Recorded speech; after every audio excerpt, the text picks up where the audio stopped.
This is the one set in the Highlands of Scotland. With a Victorian werewolf and Queen Victoria. There are lots of kung fu monks. For no apparent reason. We are not amused. It's called Tooth and Claw. Here we go. We're still on our endless voyage, all through time and all through space. With Levine and Angels now, Daleks, Cybers, Zamdude, wow! Tennant, Smith and Eccleston, Gallifrey, where it all began. Doctor Who is cool again, that was Russell's master plan. Who back when? Reviewing all new Who there is. Who back when? Subscribe and rate on iTunes, please. Rose and Donna, Amy Pond, Rory, Martha and beyond. Join us on this odyssey, what other choice could there be than Who back when? Who Back When? Hello, and welcome to N016 of Who Back When, a Doctor Who podcast. Tooth and Claw. I'm JD, and today I'm with Pumpkin. Yes, you are. When am I ever not here, dude? How are you doing? It's a good question. I'm fine. Merry pre-Christmas, or if this is going out between Christmas and New Year, Happy New Year! This is going out after New Year. Welcome to the misery that's 2015. I second all of that. Holy crap, we're reviewing yet another not quite werewolf thing. Yes, we did Orlok. Yes, we did. Oh my god, by the way, a little addendum to our Orlok review. I did not make this connection, but it dawned on me. I just did a random Google. Do you know where the name Orlok comes from? It's from Nosferatu. He is like Count Orlok. I was unaware of this. Yeah, so was I. So that means yet another horror franchise was, plopped ruined in there. Yeah. Anyway, so we've got another werewolf on our hands in Tooth and Claw. Possibly. At what point, I'm just going to assume that you didn't like this one. At what point exactly did you realize that this episode is a complete pile of garbage? Pre-credit sequence. Ah. Be more specific, please. Does the color orange have anything to do with it? Yep. Do slow motions? Yes, okay, excellent. Alright, same here. Let's jump into this bad boy. Shall we B-scow it up? Let's. The Doctor and Rose materialise in Scotland in 1879, where they bump into A. Queen Victoria, B. Scottish Kung Fu monks, and C. a werewolf, who isn't a werewolf, but might as well be. Thanks to the marvel of psychic paper, they're invited to join Queen Vicky's entourage, and together they go to, dum-dum-dum, the Torchwood Estate. However, for some mysterious and completely unreasonable reason, the monks have taken over the place, and there's a howling beast lurking in the basement. You are welcome. Yeah, aren't you pleased? We watched this episode so you don't have to. I think some people like this episode. And I think with the exception of some of these sort of shit tangents, like the Kung Fu thing, it's actually not that bad an episode. I think the problem with it is that it's trying to add too many things into the episode. You've got the Kung Fu monks, you've got Queen Victoria, you've got a werewolf, you've got the Kohinoor Diamond, you've got the Torchwood Estate. Yeah, but you know what? Remove the Kung Fu monks. There you go, done. Isn't this already a better episode? Considerably, and make the werewolf a werewolf. Yeah, exactly! Make the fucking werewolf a werewolf. I was thinking about this, and this is in my notes. How the shit do I pop this into the visual index on the website? Like, we have...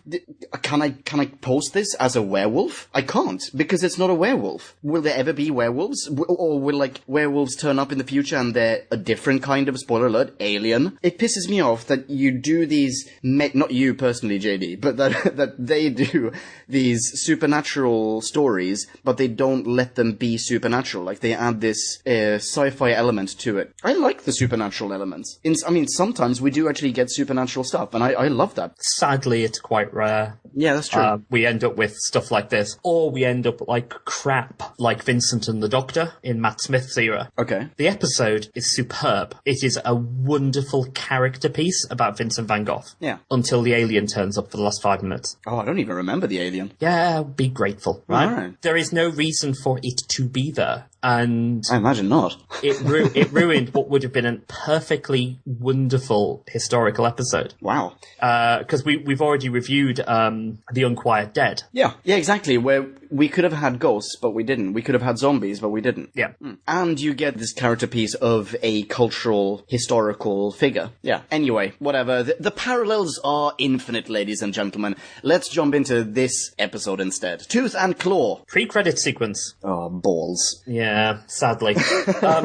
a group of monks Yeah. turn up to this house. Yes. And we don't yet know what the house is called. And we don't know particularly why this guy has turned up and what the monks are here for. And basically the guy who runs the house says, you want to come in, and the monks decloak. Yeah, well, it's like, blah, blah, blah, blah. The monks go, we're gonna just straight up take your house. Like, we are here, your house is now our house. They decloak and go from miserable brown robes to day-glow orange Tibetan monk robe. Exactly. They look like freaking Tibetan monks, and they know kung fu. Like, they have crazy sticks. They're like it's the Matrix now, because we get this slow motion, completely unnecessary kung fu style montage of them demonstrating their badassdom and doing ridiculous pole vaults over the regular Scotsmen. And what it actually looks like is the BBC One idents at the time,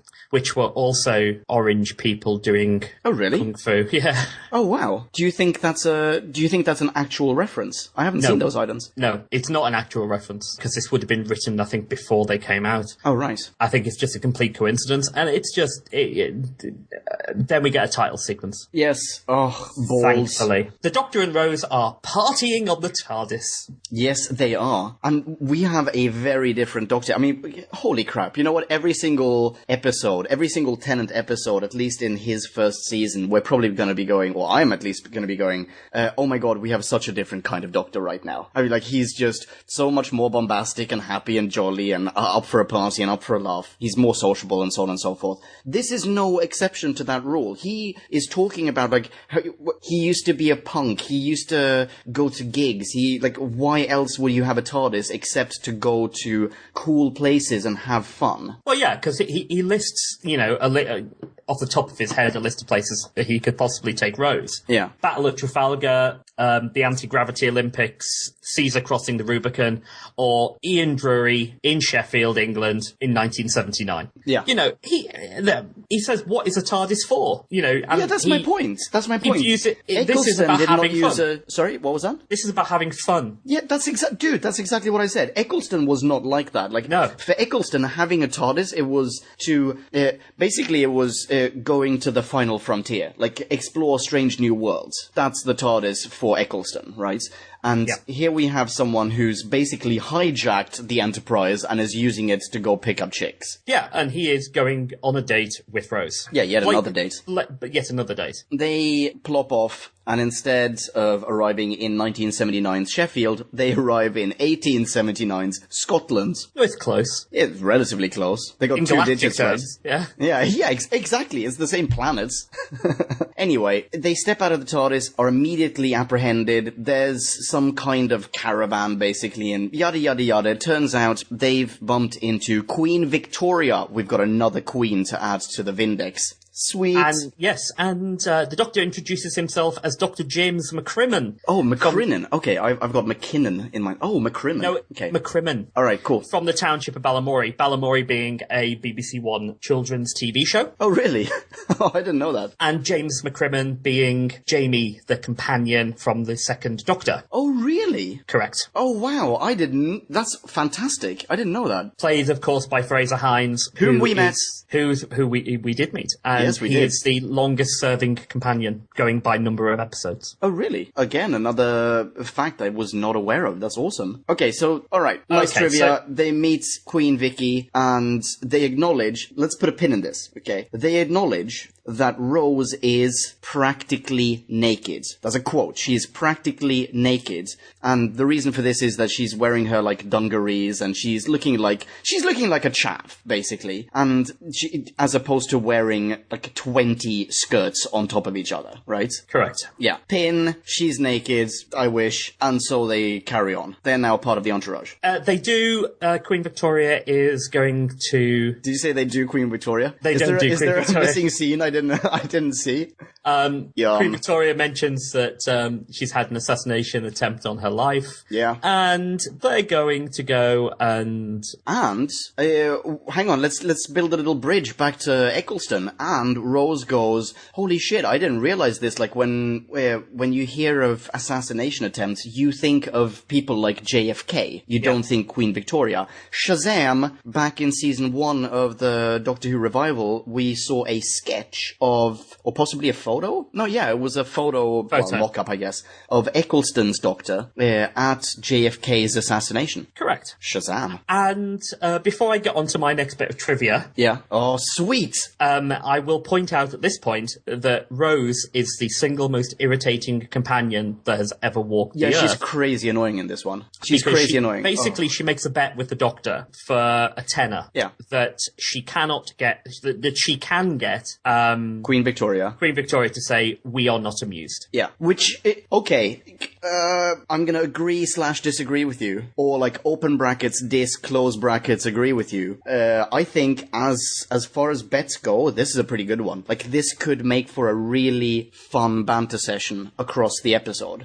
But the execution is kind of shit. It's a good idea. I think it's a good idea. You may not agree. Yeah, but, no, the idea is fine. And sadly, how it's done during the episode is just bloody irritating. Yeah, it is. Mainly because it's unsophisticated. Like, every single time that she tries to get Queen Vicky to say, "We are not amused," she just goes, "One isn't amused, is one?" Or something to that effect. It's like, well, that's bullshit. You're not exactly NLPing Vicky right now. Make an effort, Rose. Make an effort. Which he doesn't do. Anyway, trivia time. Sorry. Yeah, trivia. Oh my god, sweet. In the John Pertwee episode, The Curse of Peladon, Pertwee's Doctor says to Joe Grant, who's the companion, that he was actually at Queen Victoria's coronation. Oh, really? Correct. Okay. At the end of the episode, because the coronation on Peladon didn't actually occur and Joe's a bit miserable as she hasn't got to go to one. Yeah. The Doctor takes Joe off to see Queen Victoria's coronation again. Oh. Because the Doctor in this episode mentions that he was at the coronation. He does, doesn't he? Yep. Oh, nice one. Okay, can I ask, when he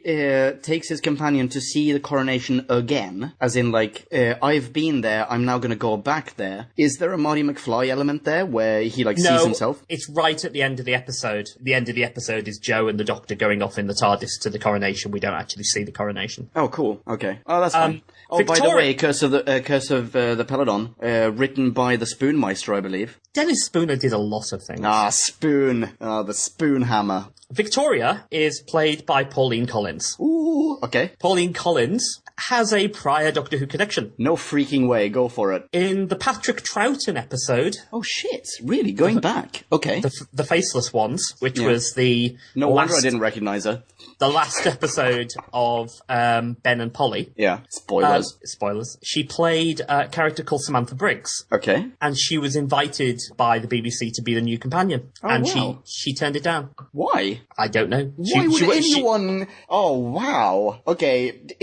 She spends the episode as if she is going to be a new companion. And then she's not. And she actually declined? Yep, that's ridiculous. She turned it down. That is right up there with Jean-Paul Sartre saying, I don't need a Nobel Prize, thanks. Sam Briggs, who is her character in The Faceless Ones, was quite blatantly going to be the companion. You watch the episode and you think, oh, look at this random girl that appears in the episode, and the Doctor is talking to her, and she's probably going to be kidnapped by the end of the episode and put in the bondage closet. Oh, sweet. With Dodo, Vicky, Barbara.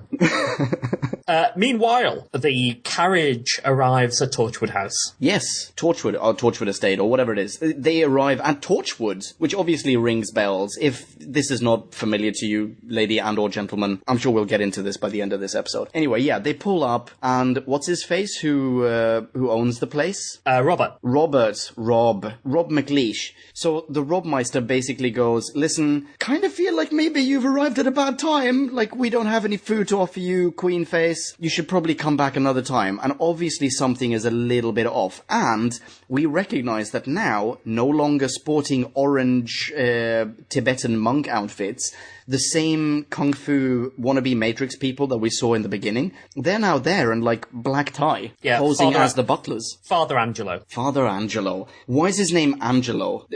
Because that's his name. Yeah, why is his name Angelo? Okay, seriously, why does he have a name that is... It is Latin ablative singular for angel. Why is this guy, who's clearly like a shitbag, why is he named Angel when he's a Scotsman dressed as a Tibetan monk? There is no reason for this. I think that conundrum answered itself. Okay, yeah. Sorry, go for it. And then we get the first of Rose's completely useless attempts to get Victoria to say we are not amused. Yeah. And I'll quote it because it sums up exactly what you said earlier. Okay. Thinks he's funny, but I'm so not amused. What do you think, Mom? Say that again, but in a slightly more hoarse voice. Thinks he's funny, but I'm so not amused. Okay, well, actually, somewhere there in between, you would pinpoint, I don't know, the frequency at which an erection is automatically induced. Anyway, let's get back to the show. That's a shit attempt at making her say we are not amused. Yes. Yeah, it pisses me off. Anyway, so fine, they're now there, blah, blah, blah. They're now there. They take a small box, pin time. Yes. From the carriage. And basically, the Doctor gets told, you never saw this, go away. Yeah, can I ask, because I'm simply not aware of the history, as in of this box, or rather the contents thereof, was it said that Queen Victoria never went anywhere without that box? As in, was that box always with her? Because basically, let's fuck it, I'm gonna spoil this right now. The box contains a certain diamond, and the reason she is on this, like, caravan with her whole entourage high-fiving everyone that she encounters is because she's taking the diamond to be recut, which, by the way, when we get to that point, let's put a pin in that as well. Okay, the Koh-i-Noor diamond was recut in the year after the Great Exhibition. Okay. The Great Exhibition was 1851, so it was recut in 1852. Okay. I am unsure why, therefore, she would recut it 25 years later. Yeah. Well, I'm really looking forward to us getting to that point, by the way. So I'm not saying, like, let's rush it to that point, but I'm wondering, why is that fucking box there right now? Like, there is no point. There's no reason that box needs to be there. Yeah, there was... Bloody hell. God, I hate this episode. The Koh-i-Noor diamond was eventually put into a brooch, and it would have been done actually before 1879. It would have been done around about 1875 or something like that. Okay. And it was put into a brooch, and it was kept at Windsor Castle. Oh, really? So, no, to answer your actual question, no. I've sort of forgotten what the question was, but, like, basically it's... Did she carry the fucking thing around with her? Yeah, exactly. No, she didn't. No. So, no, she didn't. All right, well, that's a freaking plot hole. Well, we'll get to it. Sorry, I'm jumping back and forth here, but this episode's got me really emotional, JD. Also, I'm halfway down my pint of gin and tonic. They get a tour of Torchwood House. Yeah, well, sort of. Including the telescope room. Yeah, oh, yeah, you're right. The telescope room will become important later, and a replica of this telescope room appears in the TARDIS. Oh, really? In Journey to the Centre of the TARDIS. Oh, really? Oh, I don't remember that at all. That's awesome. You see the astronomy section in Journey to the Centre of the TARDIS. It's actually a replica of this room. Is that just because they happen to still have the props, or is that like a fun little thing? I think it's meant to be a fun little thing. Okay. Oh, that's really cool. I have not seen that. That's very cool. Okay, anyway, here's something that kind of bothers me a little bit about this telescope room. So the telescope is actually, it's renowned as being this sort of it's this famous feat of scientific ingenuity, right? Like, people know about this. Does the Doctor know about this? I'm not sure. Queenface certainly knows about this telescope. It's like, holy shit, this is such an awesome invention, such a fantastic construction, proof of mankind's genius, right? Yeah. But, spoiler alert, this telescope doesn't work. I mean, it's not a telescope. It doesn't work the way that you think this is a massive spoiler, but whatever. You're listening to this episode now, lady and or gentleman. It doesn't matter. But it doesn't work, so why would it be famous as being like this amazing telescope? No, and even the Doctor says it's a bit rubbish. Yeah, exactly. You know? Like, he looks at it, first thing he notices, it's, oh, well, this is not built the way it should be built. Like, everything's the wrong way around. He says it's beautiful, but it's shit. Yeah, exactly. It doesn't work. Yeah, so why is it so renowned? Why are people talking about what a great telescope this thing that doesn't work as a telescope, right, is? That's my point. Anyway, let's carry on. Blah, blah, blah, blah, blah. And Queen Victoria does say at this point that late husband, Prince Albert, Oh, yeah. heard about a local superstition, about a local wolf. Yes. And we will get to the story over dinner. Yeah, do we cut to the dinner now? I can't remember. No, we get to Rose in a bedroom, but we get Rose's Oh, wait, what? second attempt. Oh, I see, yes. We get Rose's second attempt. Because she complains about, like, why would you have scientific inclinations? Surely that's unchristian. We are not amused, are we? Something to that effect. No, it's about her clothing, because Victoria turns around and goes, could we please find some clothes for Miss Tyler? I'm tired of her nakedness. Yes, oh, okay, right. So let's refer back to the pin, but let's also keep referring back to this pin. In the beginning, she was, like, when they first met, when they first materialized, Vicky was freaking not amused by Rose's nudity, right? Like, to her, she is practically naked, i.e., freaking ipso goddamn facto, she needs to put some clothes on her, like, just put a coat over her shoulders. But she carries on to be, quote-unquote, practically naked across the entire freaking plot. Yeah, she is taken away to go and get some clothes at this point, but plot happens to her, sadly. Sure, but I think still, the equivalent would be, it's a little bit silly from our point of view, like temporally, from our temporal point of view, because to us, she isn't naked, obviously, she's wearing her dungarees or whatever, but it would be the equivalent of, you pick up these two hitchhikers and one of them is in her underwear, like she is literally just wearing a thong and I'm thinking kind of a lacy kind of bra, like maybe off-white, cream-colored maybe, hugging her just right. Sorry, yeah, anyway, so that's the equivalent, right? But everyone in this episode seems completely okay with her walking around in her dungarees. Whereas if this were in present day and she were wearing like actual present day underwear, no one would be okay with this. As in, sorry, hands up guys, like I would be totally okay with it, but everyone would react to it. That's my point. And at this point, people only react to it when it serves the plot. Correct. And she doesn't actually change out of her dungarees. Exactly. And everyone seems cool with this. Anyway, sorry, it's a lot of attention to something so trivial, but it just annoys me a little bit, to be honest. So Rose gets to the bedroom and she starts looking through closets to try and find some clothes, and she eventually finds a serving maid in a cupboard. Flora. Yes. Flora Light, basically... Flora Light? Is that her name? It could be Flora Buttery, Flora Original. Oh, I see. Oh, sorry. No, that's a good one. I'm sorry, I didn't catch it.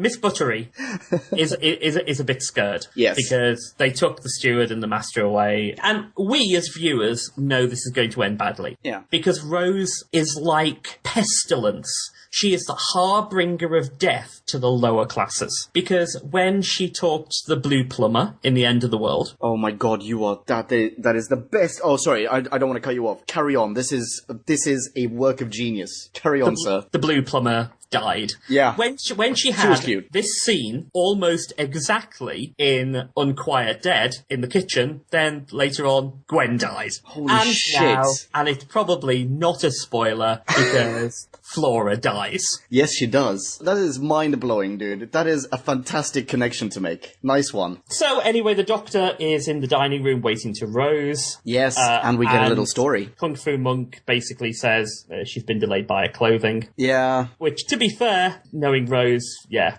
she's probably trying to find the most expensive clothing. Yeah, it's not unlikely. Anyway, alright, so there. We get an intercut here between a ghost story, which is being told in the dining room, and Rose and the servants of the house, in the basement, in the stable. I was going to say stables. Oh, are they stables? Oh, maybe they are. I thought they were like a potato cellar or something. It could be a cellar, yeah. All right, whatever. They're locked up somewhere. And as the story goes on, we get to see a cage in the cellar, and yeah, wait, hang on. Let's actually talk about this reveal, all right?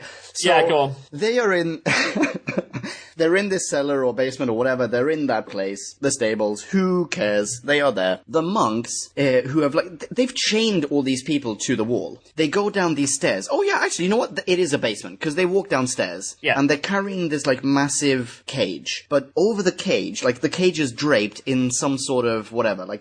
It's covered anyway. You can't see what's in the cage or in the box at this point. Everyone looks at this thing. They pull off the canvas that covers this cage. And we don't see at this point what's in the cage, or, spoiler alert, who's in the cage, but everyone screams. Everyone's like, oh, it's shedding balls. Not that. Except, spoiler alert, during this cutaway that we're going through right now, we're gonna see what's in the cage, and it's just a guy. It's another monk, effectively, right? As far as we know, it's another monk in this cage. Why would you scream if you saw a dude in a cage? He does have black eyes, although it is very dark. And it is very dark, yeah. I don't know if...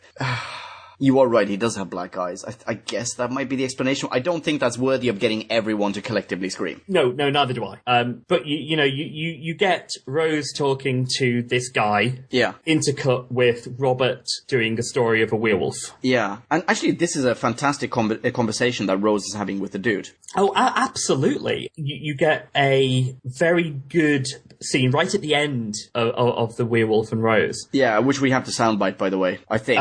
If it's what I think you're going to say. There's a number of good lines here. Okay, sure. The first one is about the werewolf wanting to bite Queen Victoria and basically... Yeah, okay, so, alright, sorry. Let's explain what's going on here. The dude in the cage, he's a werewolf, sort of, whatever, hence he's in the cage, right? He clearly is not completely normal, and everyone can tell. So Rose goes, wait, hang on, where are you from? As in, which planet are you from? And all of a sudden, those two, they kind of build this little bubble between the two of them, where he recognizes that she knows about life on other worlds, and she recognizes that he is not human. And they have a little conversation. Whatever, he used to be human, he was then inhabited by some kind of alien beings that could, grow inside of him and take him over. And now he is completely freaking alien. Biologically he is human, but mentally he is some evil fucking alien. Put a pin in that for the end of this episode, right? But there is also one line in there that he says to her, which I really want to soundbite. I think you know which line I mean. Soundbite this? I have two lines, but they come right after each other. Oh, interesting. Okay. Soundbite number one. Inside your eyes, you've seen it too. Seen what? There is something of the wolf about you. Which is fantastic, right? That's pretty... Which refers to... Bad Wolf. Bad Wolf. Yeah, which, by the way, also in my notes, I've said, and this is a note that I've made for you. In my notes, I've written, see, she is the Bad Wolf, it's not just the corporation. Because, remember we had this debate back when we were doing Bad Wolf, and you were explaining, oh, this is why she called herself Bad Wolf. And I still didn't get it, because, admittedly, I was being a complete idiot. But... I don't think that she just called herself Bad Wolf because she I don't think that she appropriated the name of the corporation in whose office they happened to be at the point in time they had to go back to, or go forwards to. I think she actually is the Bad Wolf. It's more than a coincidence here. It's a predestination paradox. She becomes the entire thing because of that sign, which then involves her entire life because of Dalek Khan and all of his machinations going back in time, and it's just like a whole mess. Oh, yeah, alright. Anyway, I think it's a little bit like in Lost, where you get some points that are like, whoa, that is mega profound. There is some kind of reference. I haven't taken the time to wrap my medulla oblongata around it, but just at first glance, it seems like this is the most profound reference I've ever encountered in popular culture. But then, if you then, off the air, take some time and actually think about it, you go, well, they actually they've made a reference to something that makes no sense whatsoever. It's only profound because you haven't thought about it, you know? It's a little bit like The Matrix, where you ham-fist all of these cultural references, but not a single one of them has any meaning. But when you watch the film, and by the way, I love The Matrix, but when you watch the film, you go, holy shit,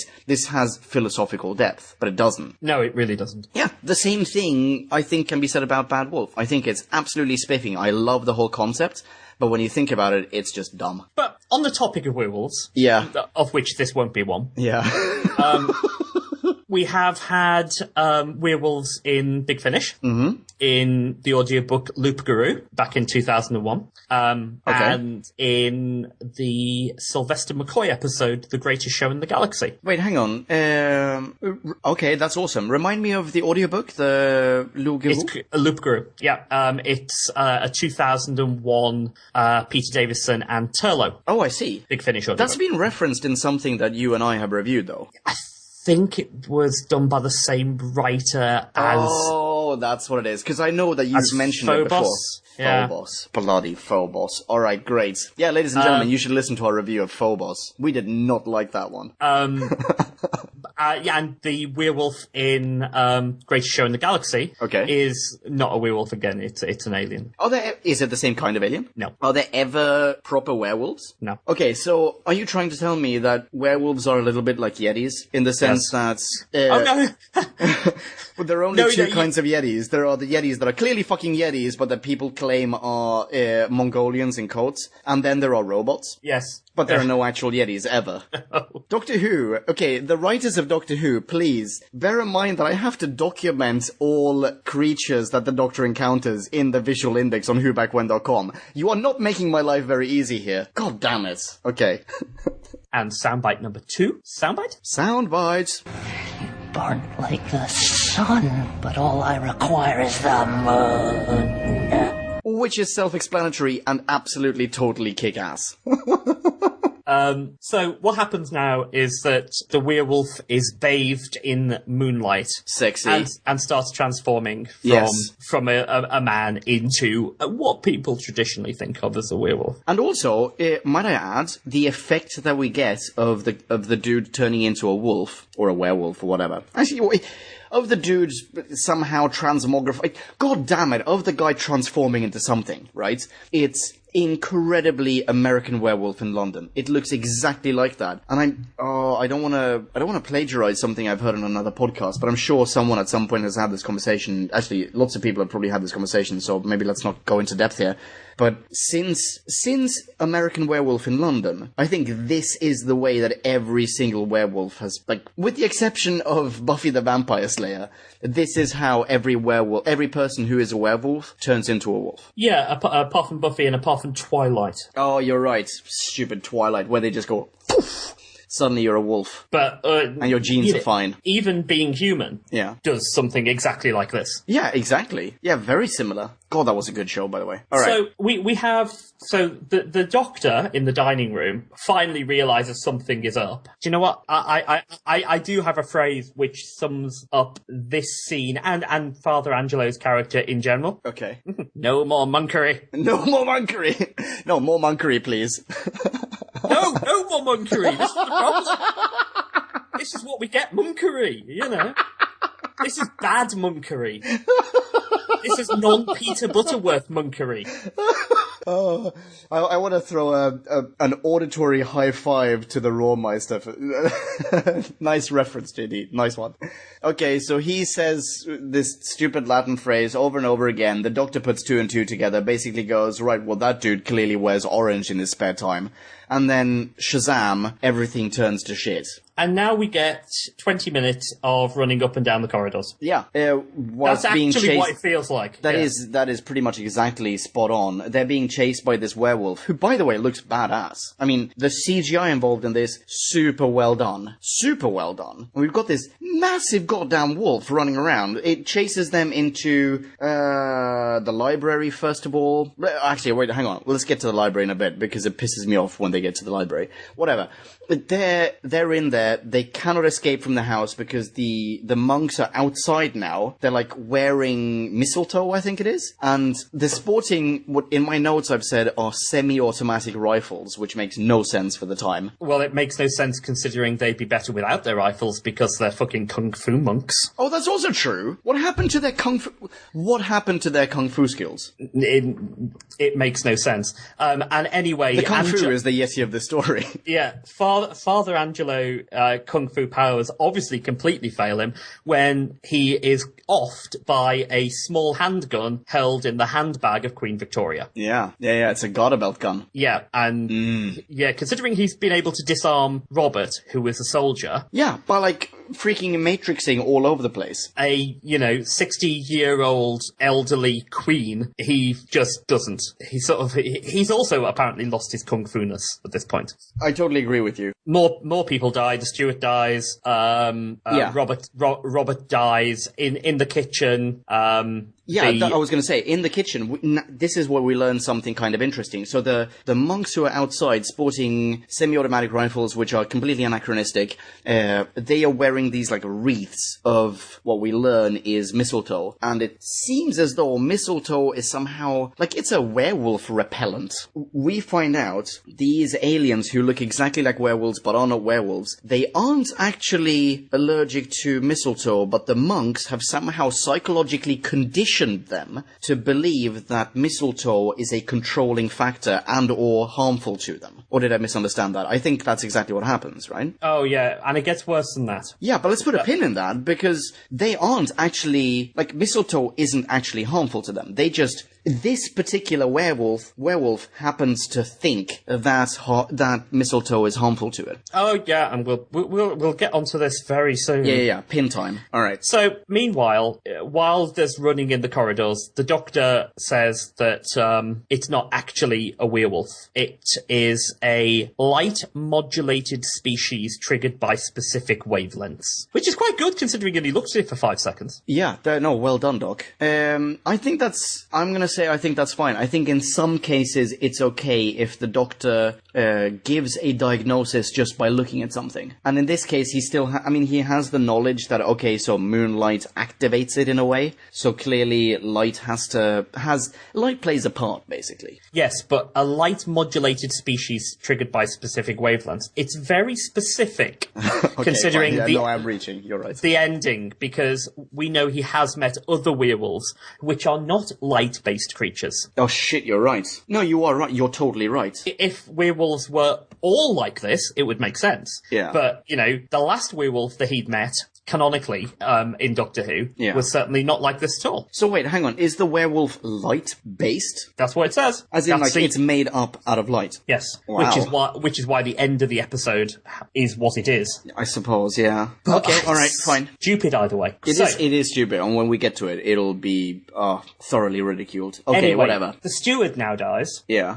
They die horrifically. Everyone who dies, Robert they now die dies. fucking horrifically. Oh yeah, it did get torn apart. Yeah. And you get all these, like, wet sounds.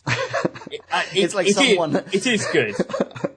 It's the sound in my kitchen right now, since there's freaking soda water all over the place. Yeah, I had a G&T accident before we started recording, ladies and gentlemen.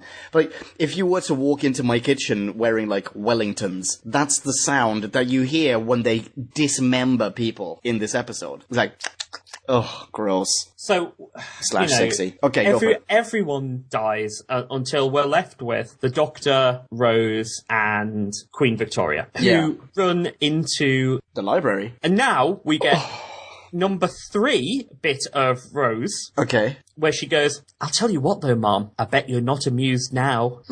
Okay, yeah. 5 people have just died. And yeah, horribly. She's still trying to win a tenner. Yep. Okay, listen, 10 quid is a lot to a lot of people. She's a time traveller.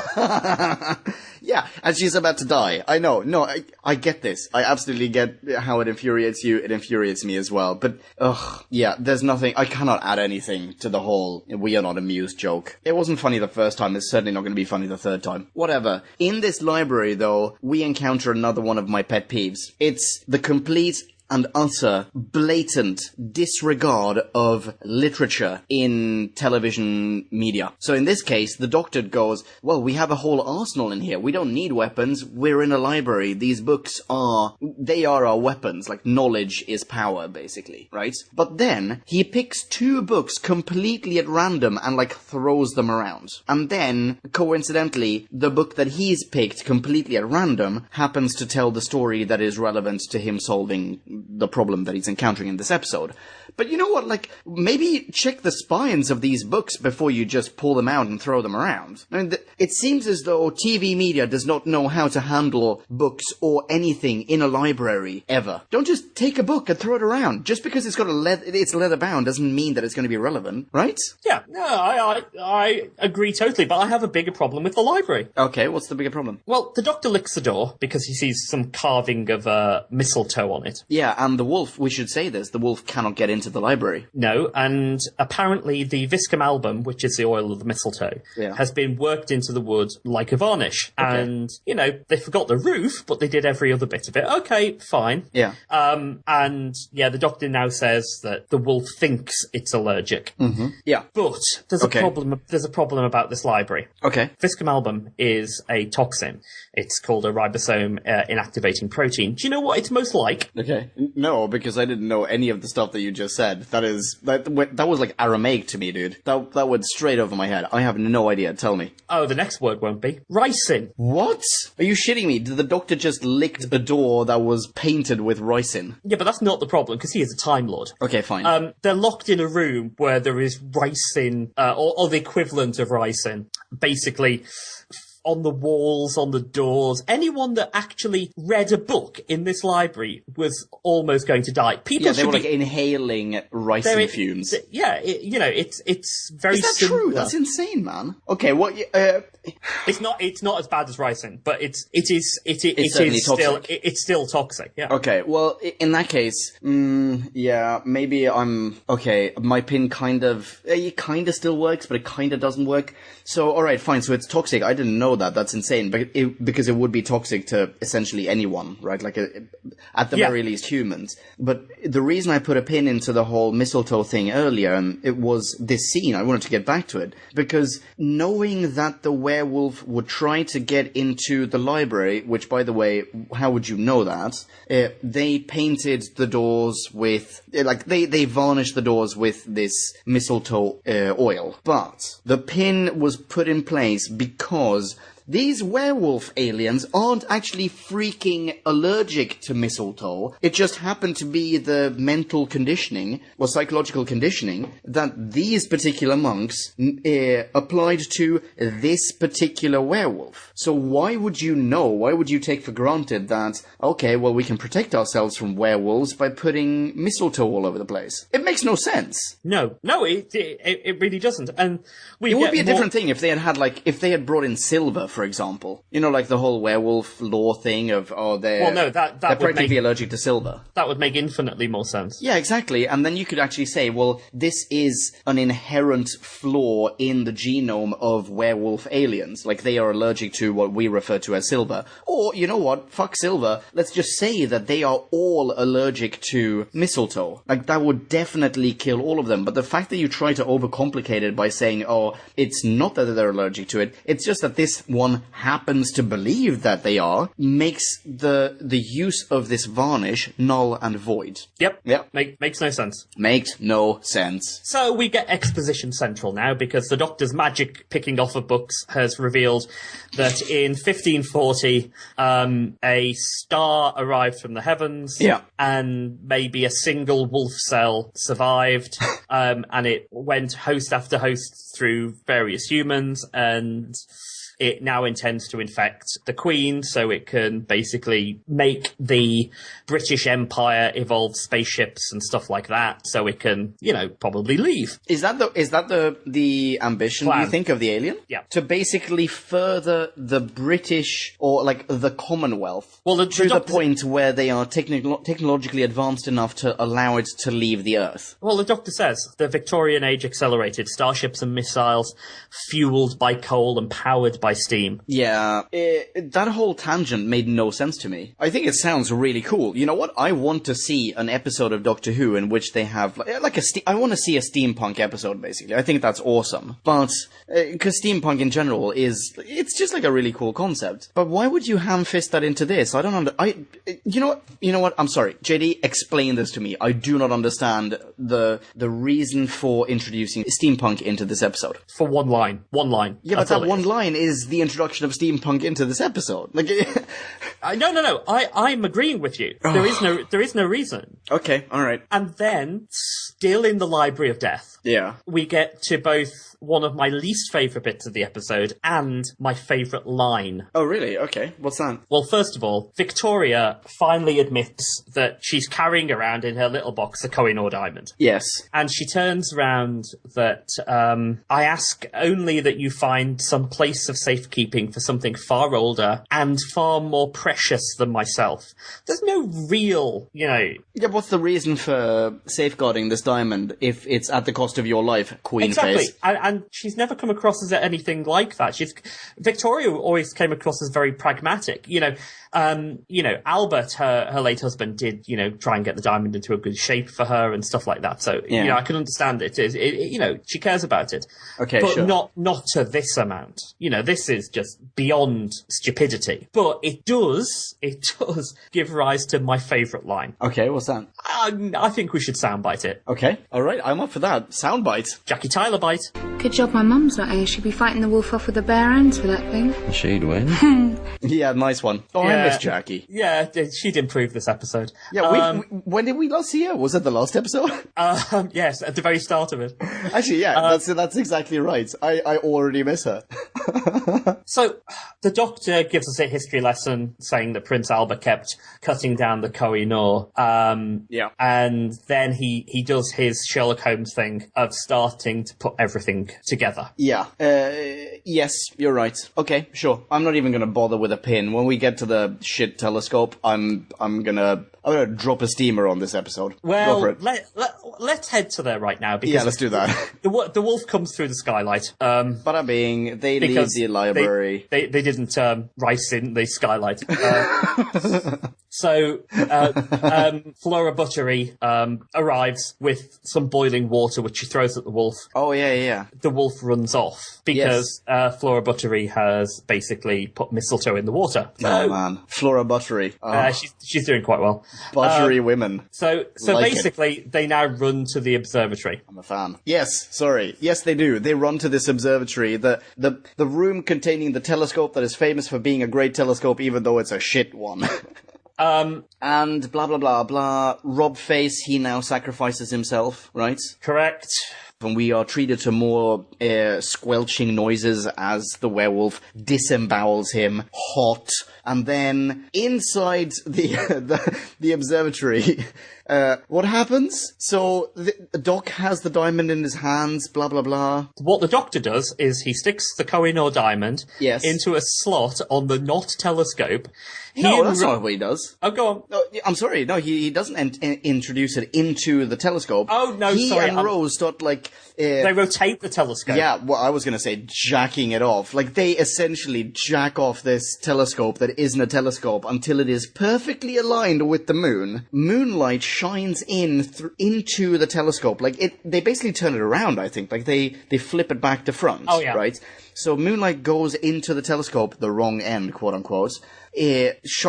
Flashes across, like is reflected across a few prisms, and then shines onto a spot on the floor, onto which the Doctor places the diamond. At which point, the diamond, even though he's not manipulating it, the diamond automatically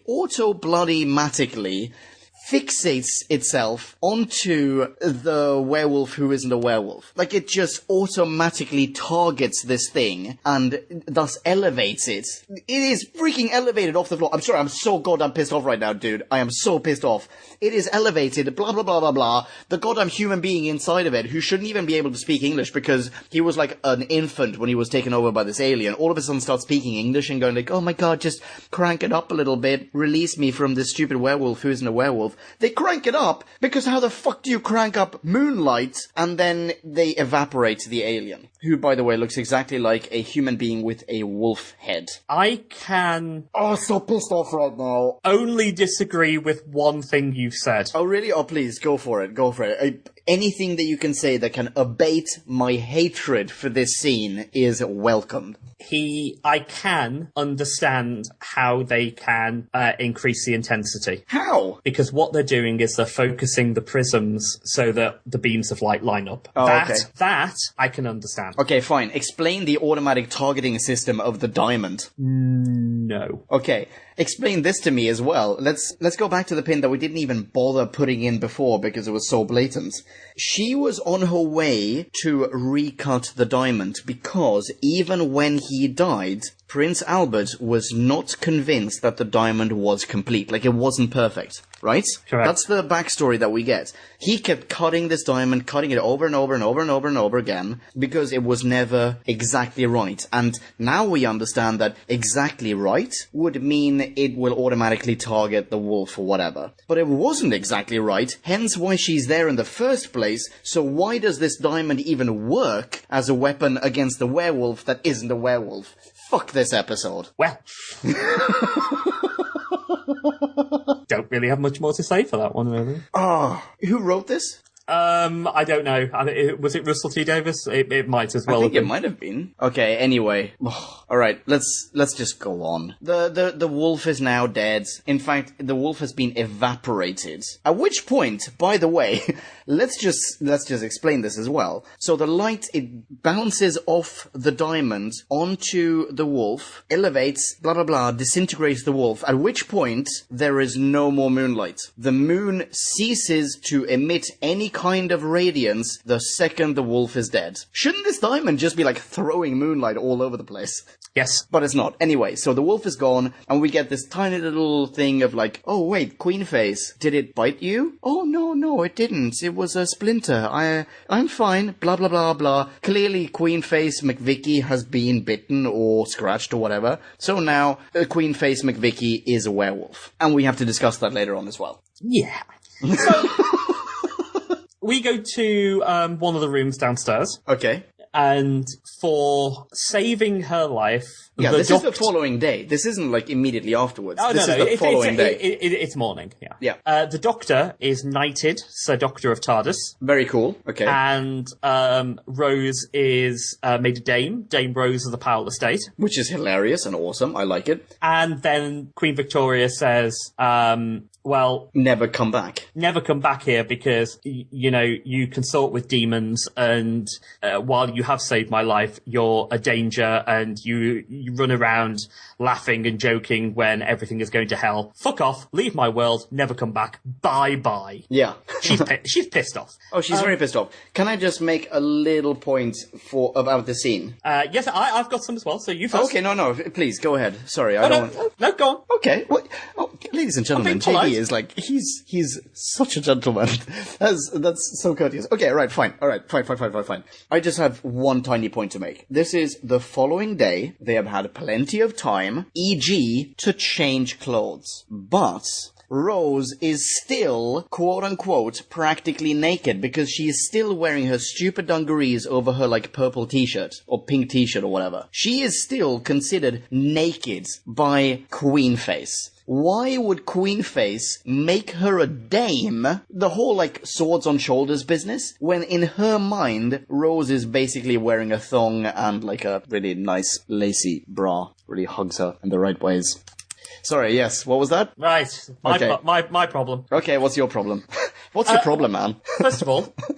Okay. In the Victorian era, yeah, she can't make someone a dame. The only way you could be a dame is by marrying someone. It's not an honor. It's not an honor you can be given. That's a flaw in the episode. Oh, that's a big one. I had no idea about this. Presumably, most people who watched this had no idea either. No. But I agree. I think that's something that they should have taken into account. And number two isn't a failure. It's a Doctor Who trivia. Okay, nice one. I like those. This is the second time in Doctor Who history where the Doctor has been knighted. Oh, nice. When's the first time?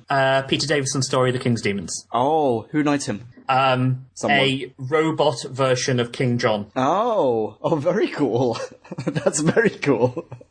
So technically he wasn't knighted because it wasn't actually King John. It was a robot version of King John. Okay, fair enough. So, like, on paper he's been knighted, but, like, actually he wasn't. So this is now the first time that he's probably been knighted, unless we find out that Queen Victoria was actually a robot who turned into a werewolf who wasn't really a werewolf. Which might be possible. Also possible, yes. So... Anyway, she banishes them. We get two final scenes. The first is the Doctor and Rose basically going off to the TARDIS, all happy and giddy, and going, oh, the royal family, they're all werewolves. Oh, isn't it good? And not caring at all about the 8 or 9 people that died gratuitously in the past 24 hours. That's not the only thing that they don't care about. Okay, so, I'm sorry, I'm gonna have to cut you off here. Queen Face has been infected by... shitballs. Queen Face has been made a werewolf. She's now a werewolf, right? Correct. This is the assumption that these people come to. Yeah, and I mean... I'm sorry, It's a fair assumption. Yeah, it is a fair assumption. What we learned in this episode was twofold. Numero uno, Dude Meister.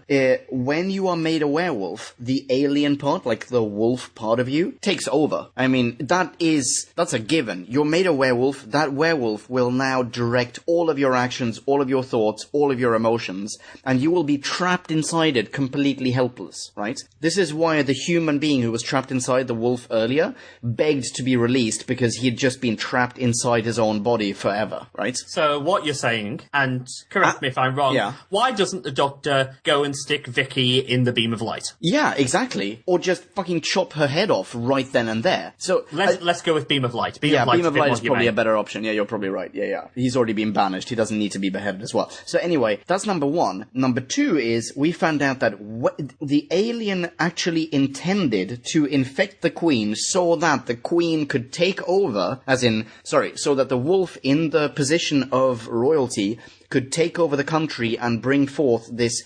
steampunk era that will never be mentioned again. I would not say that Doc and Rose won because they light beamed the alien. I would say the fucking alien totally, mission accomplished, right? Queen Face is now a werewolf. It is now inevitable that we will have a steampunk era. And if we ignore New Who for a second and go on the timeline of Doctor Who in general, by 1974, we had a British space program. Oh, yeah. Because John Pertwee's era was all about the British space program. And in 1969, I think it was the Faisal Swans, we had the first British rocket. Okay. So it was Britain was much more accelerated in the Doctor Who universe than it wasn't. So yes, you're probably right. It won. And the Doctor, who knows it's won with Rose, is now just swanning off to the TARDIS, even though he knows Queen Victoria's been infected. Yeah. Okay, I have to ask you a question because frankly I don't remember, but and this would be a New Who question, but do we ever hear anything about the royal family being werewolves again? No. Okay, so I think it's probably safe to assume that their assumption in this episode was incorrect. She actually wasn't bitten. It actually was just a splinter. Maybe they're just very good at hiding themselves. Okay, yeah, that's also a possibility. But if... Wait, no, it's not a possibility because they wouldn't hide themselves because the wolf would take over. Basically, there are two options. Either they're werewolves, in which case the world is fucked, or they're not werewolves, in which case Doc and Rose were wrong in making the assumption in this episode. And there is a third one. Oh, what's that? It doesn't matter which of those two outcomes, the Doc and Rose are swanning off, thinking that they're werewolves, without actually solving the situation. Okay. So the Doc really should just go back, irrespective of which of your options 1 or 2 it is, and try and solve the problem. Yeah, you should probably check up on the royal family at some point. Will and Kate. Yeah. Hey, Kate, do you know what you've married into now? Essentially, there should be some follow-up work. You're right. Yes. Yeah, I think you're totally right. And that was episode ending number 1. Episode ending number 2 is the Queen and her lady in waiting. Is Isabel. Rob's wife. The widow. Yeah. It's such a shame that Rob killed himself. Yeah. He didn't need to. Didn't need to. He really didn't need to. Okay. Basically, we must defend ourselves, and if the Doctor returns to Earth, then Torchwood will be waiting. Yeah. So she's setting up our spin-off. Yeah. Yeah, exactly. She creates the Torchwood Institute. Okay, so I have one thing that really pisses me off about this. Only one? I want to preface this by saying I think it is absolutely fantastic that we get the origin story of Torchwood. I love that. And I loved watching Torchwood as well, as a series, as a spin-off. I thought it was great, right? So now we get an origin story for it. We have the backstory. We know where it started off. I am pleased with that. But Queenface McVicky basically just goes, so this house of yours, I know that you don't like this house anymore because your husband died in it and whatnot, but fuck it. I'm Vicky McQueenface. I'm just taking your house. I am genuinely just taking your property and I'm turning it into the base of operations for the spin-off. You are now de facto homeless. What's your name? Isabel? Is it Isabel? I think it's Isabel. Isabel, you're homeless now. You should get addicted to crack pronto. That's not cool. No. That's very true. Alright, fine. Anyway, so that's the end of the episode. I think it's review time. Reviews. It is review time. Please, after you. Alright, so there are so many things in this episode that make no sense. I didn't even know about the ricin before we started talking about this. Thanks for enlightening me there. Ricin, insane. How does Albert know that blah blah blah, mistletoe, yada yada yada, makes no sense. We get another werewolf who isn't a werewolf, pisses me off a little bit. I understand that conceptually because it's a sci-fi show, it's not a fantasy show, but it still ticks me off a little bit. The jokes are crap. I think they try to cram too much into this. Predominantly, we're talking, we've already mentioned this essentially, but predominantly that concerns the Tibetan monks. Why are they Tibetan monks? They don't need to be because it is never featured again. Presumably, they just all of a sudden got access to, I don't know, maybe like the wires or the harnesses that are used for that slow motion pole vault scene in the beginning, and therefore felt a need to use it. Or maybe it is actually a reference back to that ident, the BBC ident that you mentioned before, JD. I don't know, I haven't seen it. Either way, it makes no sense, it's completely unnecessary, and it actually just takes away from the episode. I love that we get to see Tennant, or that we get to hear Tennant speak in his natural accent in this one. He is a Scotsman, is he not? I believe he is. He is indeed, yeah. And I think it's wonderful that we get to see him be himself for once, and paradoxically, pretending to be someone else in being himself. I think that's wonderful. But pretty much everything that he gets to say and do in this episode is nonsensical. How does he solve this mystery? Happenstance. How did he find the backstory of the wolf or the monster? A ridiculous coincidence by taking a random book off a shelf and opening it on a random page and wow, coincidence alert, that happens to be the page that contains a freaking double-page spread of a picture illustrating exactly the question or the answer to the question that he's asked in the first place. Stupid and annoying. There are three things that I like about this. Number one, atmosphere. I think they absolutely nail it. There is that unmistakable, that sort of uncanny atmosphere of the Wolfman, of Frankenstein, of Dracula, of like the classic horrors about this episode. Setting aside the kung fu scene, because that's bullshit, but the rest of it is gothic horror, and it works very well. Number two. We get the backstory of Torchwood. Great. Number three, the pacing of the episode, to which I'm going to ham-fist the CGI elements. I think the special effects are amazing. I think the editing of this episode is great. And in general, just the pacing of this episode, it makes it very watchable. I will happily rewatch it again right now, and it will feel as though I only spent 15 minutes watching Doctor Who, even though I spent a full 3/4 of an hour. But I will still hate it for the same reasons that I've already listed, and that we've already listed. Sorted. I am going over the same thing over and over again. I'm giving this episode for atmosphere alone, I'm giving it I'm exhausted. I'm giving it a 1.9. Yeah, there you go, 1.9. I'll shut up now. JD, what do you think of this? Okay. My main problems with this episode should theoretically be fairly small, but sadly there are just so many of them. The biggest problem in the entire episode is A, the werewolf isn't a werewolf. B, the Kung Fu monks are there for no reason at all. There is no reason for them. They are pointless after the credits. They were pointless before the credits, but, let's give them 5 minutes of fame. The telescope, which isn't a telescope, the magical diamond of levitation, the ricin wallpaper, it adds up to something which is far less than the sum of its parts. The good bit, Pauline Collins as Queen Victoria does an amazing job. She's obviously been in Doctor Who before. She's, and she did a great job both times she's been in it. Rose is spectacularly annoying. This is sadly no longer season 1 Rose. I cannot wait for next week when she's shown up by a metal dog, a 50-year-old companion, and Mickey. Yeah, which, spoiler alert, we're reviewing right after this. Sorry for cutting you off. Actually, sorry, can I cut you off again and ask you a question? Do you think that she is more annoying now because they are trying to change the dynamic between her and the Doctor? Because part of her making this stupid joke over and over again is so that the two of them can canoodle a little bit. I think it's bad writing. Okay. It's not bad acting. It's not Billie Piper's acting. No, definitely not. She's great. We know this. Yeah. All in all, I wanted to like Tooth and Claw. I love werewolves. The atmosphere is good if you ignore the monkery. And how much better would it have been if the monks had been led by the meddling monk? Wouldn't that have been a much better episode? I'm going to give this a 1.6. Oh, you beat me to it. Well done. You beat me.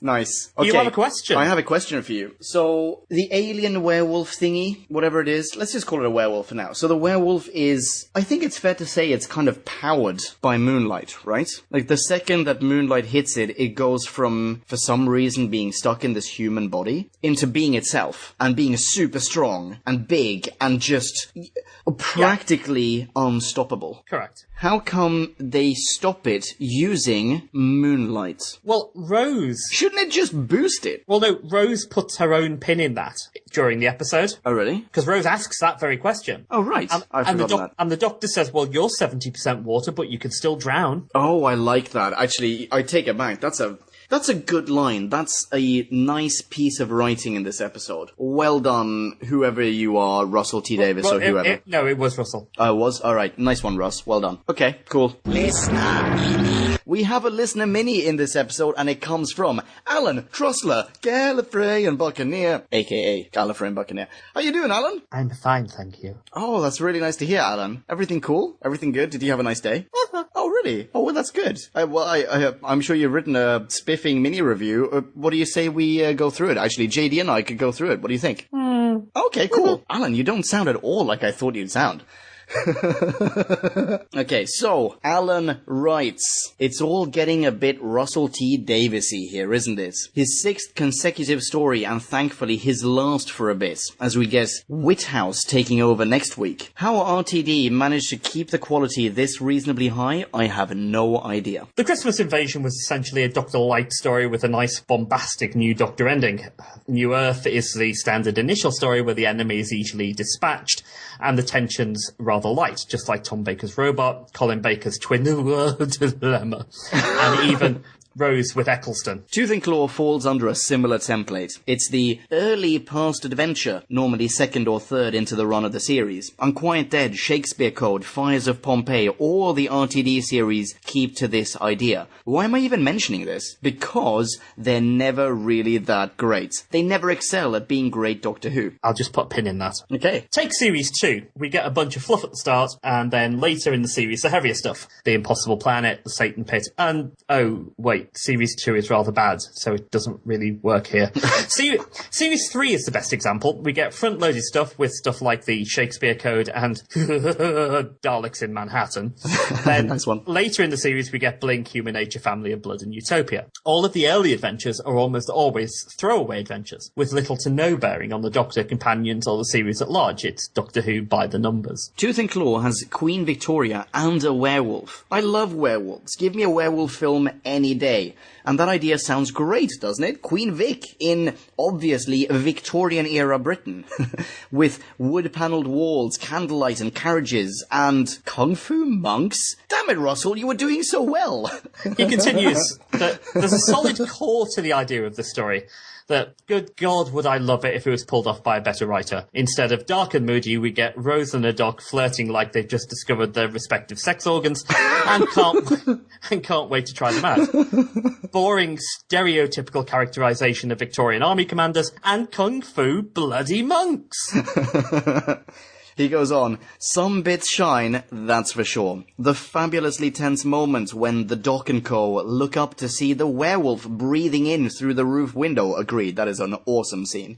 The Ian Dury bit at the start, Derek Riddle as Sir Robert, and admittedly, considering the budget, the werewolf does look great. Yes, I totally agree. I said this as well. The CGI is amazing. And he concludes that just like the Kohinoor itself, this story could do with a few more cuts, a few more improvements, until we get the shine just right. And in conclusion, he gives Tooth and Claw a 2.3. Nice one, Alan. Nice one. And of course, I agree totally with Alan's kung fu monkery. Yeah, that's a fantastic mini in general. Yeah. Holy shit. So if you're not Alan, you can follow him on Twitter. He is Alan Trussler. That's Alan with a U. And an @ symbol at the start.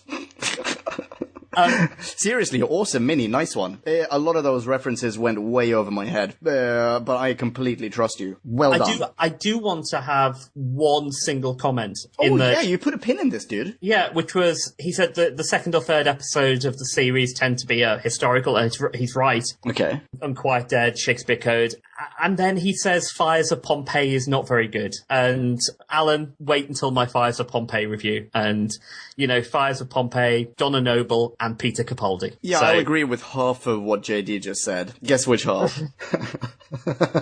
Ladies and gentlemen, it's been an absolute pleasure. Thank you so much for tuning in to Who Back When, a Doctor Who podcast. What should you do with the next, let's say, 2-minute interval of your life? I've got a great suggestion. Log on to Twitter. Follow JD. He is at Marius Kane. That is Kane with a K. You won't regret it. And if you are not Ponkin, and most of you aren't, you can follow him on Twitter as well. He is at Ponkin. Here's a soundbite of JD singing how you spell that. Ponken, Ponkin. Thanks, JD. Thanks again for listening. Rock on, catch your earballs in the next episode. Shamalama ding dong, and ciao. Ciao. Kablamo! Did you enjoy the show? Then please do what the cosmos compels you to, and spread the gospel of Who Back When. Like us on Facebook, that's facebook.com/Who Back When, all in one word. Are you on Google+? Okay, then find us on Google+, that's plus Who Back When, and when you do, tell us why you're on Google+. Who Back When just got its very own Twitter account, so give us a follow. You guessed it, that's @WhoBackWhen, all in one word. Check us out on SoundCloud, vote us up on Reddit, listen to us on Stitcher, and head on over to our website, whobackwen.com, where you can leave a comment, submit a review of your own, and peruse our visual index of aliens, monsters, and more, which increases in kablamos with every episode. And lastly, give us a rating and review on iTunes. Not only would it make us super chuffed, and it really would, but as thanks, we will transmigrate your iTunes nom de plume into the credit list of trailers for fake Doctor Who audiobooks produced by Who Back When. Have a poke around our bonus episodes to make more sense of that.